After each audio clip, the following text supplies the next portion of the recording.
Teka-teki sosok orang besar yang disebut Presiden ke-7 RI, Joko Widodo, ada di balik kasus tudingan ijazah palsu miliknya belum terungkap. Wakil Ketua Umum Relawan Projo, Freddy Damanik, mengaku pernah mendengar nama yang disebut sebagai orang besar, langsung dari Roy Suryo. Tidak akan menyebut nama seseorang atau lembaga tertentu, tetapi saya pernah itu di dalam suatu media, walaupun offline. Mas Roy pernah katakan kepada saya, seorang tokoh besar, dia bilang saya sudah ketemu dengan seorang orang besar, tokoh besar, beliau mengatakan saya dukung, Mas lanjutkan. Pasti dia di partai politik, ya dia punya dia memang berkuasa kan begitu. Ya, saya nggak bisa menyebut lebih ini lagi lah ya, tetapi memang sebetulnya di medsos sudah banyak lah, di publik sudah beredar.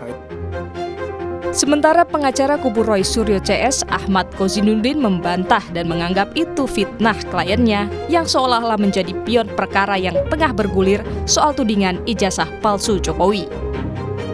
Hari ini justru Saudara Joko Widodo secara telanjang terbuka di hadapan publik mengedarkan fitnah. Jadi fitnah itu tidak hanya ditujukan kepada tokoh besar tersebut, tetapi juga merujuk kepada klien kami. Seolah-olah klien kami ada di bawah kendali tokoh, tidak menjalankan agenda konstitusional secara mandiri, sehingga klien kami bisa saja dianggap sebagai pion politik dalam sengkarut persoalan ijazah palsu ini. Apa yang dilakukan Saudara Jokowi, alih-alih fokus terhadap laporan ya masalah hukum yang dihadapi, dia memperlebar persoalan ini dan menambah musuh terhadap Saudara Joko Widodo. Harusnya sebut saja tokoh besar itu siapa.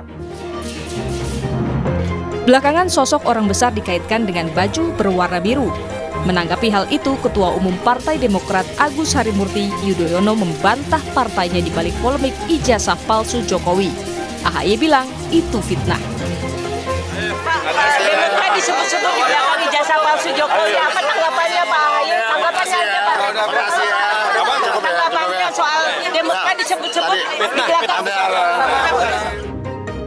Sebelumnya, Presiden ke-7 RI, Joko Widodo, mencurigai ada agenda dan orang besar di balik sengkarut perkara tudingan ijazah palsu.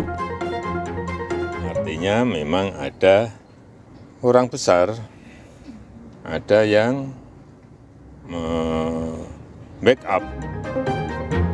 Polisi telah menaikkan status perkara ke tahap penyidikan, namun hingga kini polisi belum menetapkan tersangka kasus tudingan ijazah palsu yang dilaporkan Presiden ke-7 RI, Joko Widodo. Tim Liputan, Kompas TV.